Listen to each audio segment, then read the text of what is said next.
Hi friends, அனைவருக்கும் இனிய வணக்கம். நம்ம இன்றைக்கி இந்த வீடியோவில் பார்க்க போகிறது 11th புது புக் இருக்கு இல்லையா, அதில் இருக்கக்கூடிய முக்கியமான ஒன் வேர்ட்ஸ் பார்ப்போம். நம்ம ஏற்கனவே 11th தமிழ்லேருந்து ஒரு 50 கொஷின் பார்த்துட்டோம். இப்போ அதில் அதோட கண்டினியூஷனாக ஒரு 20 கொஷின் பார்ப்போம். உலக நாட்குறிப்பு இலக்கியத்தின் தந்தை என அழைக்கப்படுபவர் யார்? இதுக்கு சரியான விடை என்ன? எல்லாமே புக்கில் உள்ள கொஷின்ஸ் தான். இதுக்கு சரியான விடை ஆப்ஷன் பி, சாமுவேல் பெப்பிஸு. இவர் தான் நம்ம உலக நாட்குறிப்பு இலக்கியத்தின் தந்தைன்னு சொல்கிறோம். அதே போல் இந்தியாவின் பெப்பிஸு அப்படின்னு நம்ம ஒருத்தரை சொல்வோம். அவர் யார் அப்படின்னா அனந்தரங்கரை சொல்வோம். அடுத்த கேள்வி பாருங்கள், பொறுத்துக.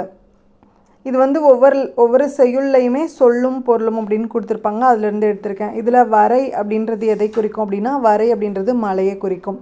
புடவி அப்படின்றது உலகம்.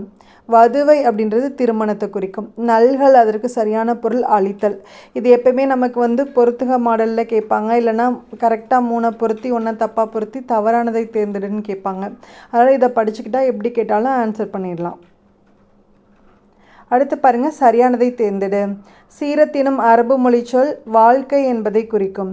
சீரா புராணம் 3 காண்டங்கள், 92 படலங்கள், 5027 விருத்தப்பாடல்களை கொண்டது. உமறு புலவர் எட்டயபுரத்தின் அரசவை புலவராக இருந்தார். கடிகை முத்து புலவர் உமறு புலவரின் ஆசிரியர். இப்போ இதில் இது சரியானது அப்படின்னு கேட்டிருப்பாங்க. நமக்கு ஏதாவது ஒரு சின்ன வார்த்தையை தான் மாற்றி கொடுத்துருப்பாங்க. ஆனால் நமக்கு ரீட் பண்ணும்போது எல்லாமே சரியானதாக தோணும்.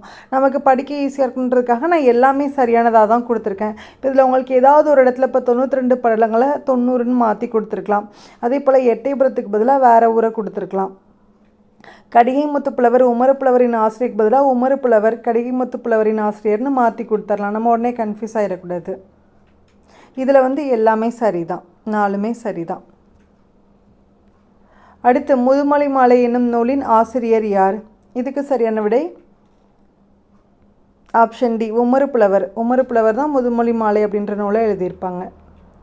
அடுத்து பாருங்கள், சின்ன சீரா என்ற நூலின் ஆசிரியர் யார்? இதுக்கு சரியான விடை என்ன? சின்ன சீரா அப்படின்ற நூலை எழுதினது யார்? பனி அகமது மரைக்காயர். அதாவது வந்து வள்ளல் சீதக்காதி சொன்னதுக்கு ஏற்ற மாதிரி உமறு புலவர் சீராப்புராணம் எழுதிட்டுருப்பார். அவர் எழுதி முடிக்கிறதுக்குள்ளாவே இயற்கை எழுதிடுவார். அதோட கண்டினியூஸ்னு சின்ன சீரா அப்படின்ற பேரில் பனி அகமது மரைக்காயர் வந்து எழுதியிருப்பார். அடுத்து, இலக்கண குறிப்பு பொன்னகர். இப்போ நமக்கு புது சிலபஸில் வந்து இது மாதிரி கொஷின்ஸ் தான் நிறைய முக்கியத்துவம் கொடுத்து படிக்க வேண்டியதாக இருக்கும். இலக்கண குறிப்பு, இல்லை ஒரு பொருள் குறித்த பல சொற்கள், ஓரெழுத்து ஒரு மொழி, இது வேற்றுமை தொகை, வினைத்தொகை, இது மாதிரி எல்லாமே நம்ம படிக்க வேண்டியதாக இருக்குது. இப்போ இதில் பொன்னகர் அப்படின்றது வந்து 2ஆம் வேற்றுமை உருபும் பயணமுடன் தொகையா, இல்லை 3ஆம் வேற்றுமை உருபா, 4ஆம் வேற்றுமை உருபா, எது சரி? இது வந்து 2ஆம் வேற்றுமை உருபும் பயணம் உடன் தொகை.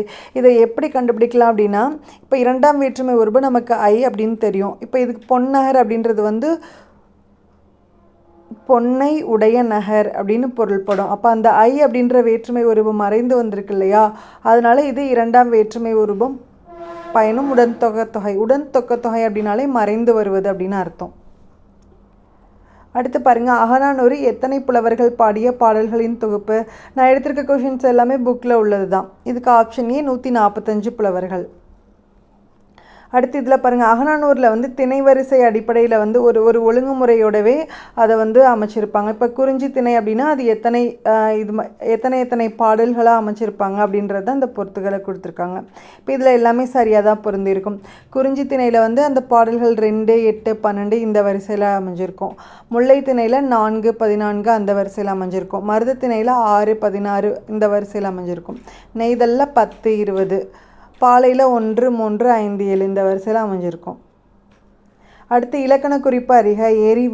எரிவாள் அப்படின்றதுக்கு சரியான இலக்கண குறிப்பு என்ன? இதுக்கு சரியான விடை ஆப்ஷன் பி, வினைத்தொகை. வினைத்தொகை எப்படி கண்டுபிடிக்கலாம் அப்படின்னா, 3 காலங்களுமே மறைந்து வரும். எரியக்கூடிய வாள், எரிந்த வாள், எரியும் வாள் அப்படின்னு நமக்கு 3 காலங்களும் மறைந்து வரனால இதில் வினைத்தொகை தான் சரியான விடை. அடுத்த கேள்வி பாருங்கள், இதில் வந்து நமக்கு வந்து அந்த அகநானூரில் கொடுத்துருப்பாங்க. அதோட கருப்பொருள், உரிப்பொருள் எல்லாமே நமக்கு கொடுத்துருப்பாங்க. நிலம், பொழுது எல்லாமே கொடுத்துருப்பாங்க.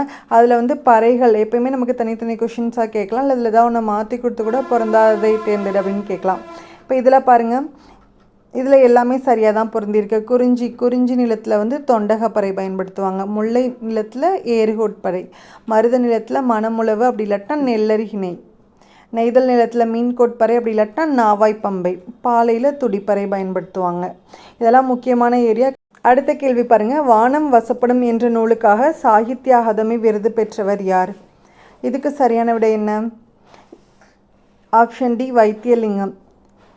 இதில் வந்து வானம் வசப்படும் அந்த நூலோட ஆசிரியர் வந்து பிரபஞ்சன் கொடுத்துருப்பாங்க. பிரபஞ்சனோட இயற்பெயர் தான் வைத்தியலிங்கம். நீங்கள் வானம் வசப்படும் அந்த நூலை பார்த்தோன்னே பிரபஞ்சன் அப்படின்னு நமக்கு ஸ்ட்ரைக் ஆகும். ஆனால் ஆப்ஷன்ஸில் இருக்க மாட்டாங்க. ஏன்னா அவரோட பிரபஞ்சன் அந்த பேர் கொடுக்காம அவரோட இயற்பெயர் கொடுத்துருப்பாங்க. பா இயற்றுவதற்குரிய எளிய வடிவம் எது? செய்யுள்ள இருந்தும் கொஷின்ஸ் எடுத்திருக்கேன். இதில் பா இயற்றுவதற்குரிய எளிய வடிவம் எதுன்னு சொல்லியிருக்காங்க அப்படின்னா ஆப்ஷன் பி ஆசிரியப்பா. ஆசிரியப்பா அப்படி இல்லாட்டினா அகவற்பா, ரெண்டுமே ஒன்று தான். அடுத்து பாருங்கள், செய்யுள் உறுப்புகள் எத்தனை வகைப்படும்? இதுக்கு சரியானுடைய ஆப்ஷன் சி 6 வகைப்படும். எழுத்து, அசை, சீர், தலை, அடி, தொடை, இதுதான் செய்யுள் உறுப்புகள்னு சொல்லுவாங்க. இது 6 வகைப்படும். அடுத்து பாருங்கள், பொருந்தாததை தேர்ந்தெடு. இப்போ இதுக்கு சரியான விடை என்னென்னா ஆப்ஷன் டி சீர். இப்போ இது ஏன் வந்து பொருந்தாமல் இருக்குது அப்படின்னா நமக்கு செய்யுள், தூக்கு, கவிதை, பாட்டு, கவி, பா எல்லாமே ஒரு பொருளை குறிக்கக்கூடிய பல சொற்கள். இப்போ புது சிலபஸில் இருக்கு இல்லையா, ஒரு பொருள் குறித்த பல சொற்கள் அப்படின்னு. அதில் சீர் மட்டும் பொருந்தாமல் இருக்கேன்னா அது ஒரு செய்யுள் உறுப்பு. ஆனால் பொதுவாக நம்ம பார்க்கும்போது 4மே நமக்கு தமிழ் வார்த்தைகளாக தான் தெரியும். செய்யுள், தூக்கு, கவிதை, கவி, பா இது எல்லாமே நமக்கு வந்து ஒரே பொருளை குறிக்கக்கூடியது. அதனால் சீர் மட்டும் பொருந்தாமல் இருக்குது. அடுத்த கேள்வி பாருங்கள். ஏ என்னும் எழுத்தால் முடியும் சிறப்பு பெற்ற பாவகை எது அப்படின்னு கேட்டிருக்காங்க. இது அடிக்கடி கேட்குற கொஷின் தான். எக்ஸாம்லேயும் நிறைய டைம் கேட்டிருக்காங்க. இதுக்கு சரியான விடை ஆப்ஷன் பி ஆசிரியப்பா. ஆசிரியப்பா தான் லாஸ்ட் அந்த ஒவ்வொரு அளவடி, சிந்தடி அப்படிலாம் படிப்போம் இல்லையா, அதில் லாஸ்ட் எழுத்து வந்து ஏ காரத்தில் முடிஞ்சிருக்கும். அடுத்து தவறானதை தேர்ந்தெடு. இப்போ இதில் பாருங்கள், நமக்கு ஒவ்வொரு லெசன்லேயுமே பின்னாடி வந்து ஆங்கில சொல்லுக்கு நேரான தமிழ் சொற்கள் இல்லைனா கலைச்சொல் அறிகன்னு சொல்லி ஆங்கில வார்த்தை கொடுத்து அதுக்கு சரியான தமிழாக்கம் கொடுத்துருப்பாங்க. அதில் இருந்து தான் இது மாதிரி கேள்விகள் கேட்பாங்க. இப்போ இதில் பாருங்கள், இன்வேஷன் படையெடுப்பு, கல்ச்சர் பண்பாடு, செயலர் மாலுமி, சால்ட் வாட்டர் உப்பங்களின்னு இருக்குது. இப்போ இதில் எது தவறானதாக இருக்குது அப்படின்னா இந்த ஆப்ஷன் டி சால்ட் வாட்டர் அப்படின்றது உப்பங்களி கிடையாது. பேக் வாட்டர் அப்படின்றது தான் உப்பங்களியை குறிக்கும். மீதி எல்லாமே சரியாக தான் பொருந்திருக்கும். இது எப்படி வேணாலும் கொஷின்ஸ் கேட்பாங்க. இது மாதிரி கேட்பாங்க, இல்லைனா பொறுத்துக மாதிரி கேட்பாங்க. இப்போ நான் தவறானதை தேர்ந்தெடுத்துக்கு மாதிரி அவங்க சரியானதை தேர்ந்தெடுத்துன்னு கேட்பாங்க. நீங்கள் அதை படிச்சுக்கிட்டிங்கன்னா எப்படி கேள்வி கேட்டாலும் அவங்க ஆன்சர் பண்ணிடலாம். அடுத்து பாருங்கள், பொருளறிக செய்யுள்ள ஒவ்வொரு செயலுக்கு பின்னாடியுமே சொல்லும் பொருளும் கொடுத்துருப்பாங்க. அது நமக்கு பொறுத்துகவாக கேட்கலாம், இல்லை அதுக்கு பொருளறிகன்னு கேட்கலாம், இல்லை எதிர்ச்சொல் அறிகன்னு கேட்கலாம். எப்படி வேணாலும் கேள்வி கேட்பாங்க. இப்போ இதில் நாங்கூல் அப்படின்றதுக்கு சரியான பொருள் என்னென்னா ஆப்ஷன் சி மண்புழு. அடுத்த கேள்வி, யமக அந்தாதி எனும் நூலின் ஆசிரியர் யார்? இதுக்கு சரியான விடை என்ன? ஆப்ஷன் சி திரிக்கூட ராசப்ப கவிராயர். அவர் தான் யமக அந்தாதி அந்த நூலை எழுதியிருக்காரு. அடுத்து, திருவாசகத்தில் எத்தனை சிவத்தலங்கள் பாடப்பட்டுள்ளன?